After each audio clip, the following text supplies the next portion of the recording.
So how is the Cincinnati Police Department spending your money? The state's auditor plans to find out. 9 on Your Side was first to report yesterday a police captain added Chief Elliot Isaac to a lawsuit claiming some officers abuse the overtime system.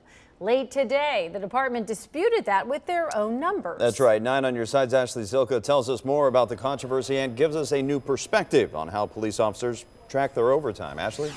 Tanya and Craig, the overtime issue came to a head when Captain Jeff Butler filed this lawsuit against the city, the former city manager, Mayor John Cranley, and now adding the police chief. He believes crimes may have been committed, but police released a document today, and it says the complete opposite. There are so many variables that could impact overtime as a police officer. State Senator Cecil Thomas spent 27 years in law enforcement. He says it's not unusual for a Cincinnati police officer to rack up a good chunk of overtime. Supervisors approve that, and often keep in mind that anytime you work overtime, that's time and a half. But here's the problem. Captain Jeff Butler filed a lawsuit claiming officers abused the system.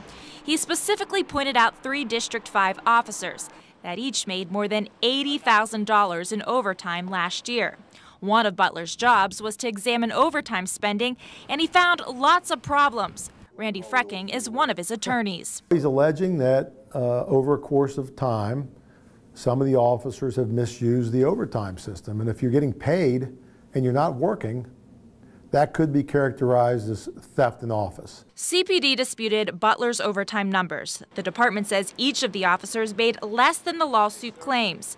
Police also said the numbers reported do not take into account overtime funds that are reimbursed to the department for services provided for off-duty details. There's a tremendous demand for officers' service outside of the police agency. Ohio's auditor will now have to sort it all out. 3 and 5 are very active districts.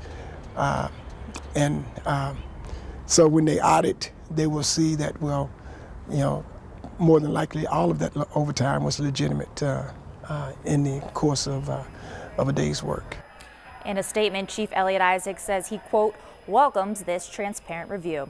Ashley Zilka, 9 on Your Side.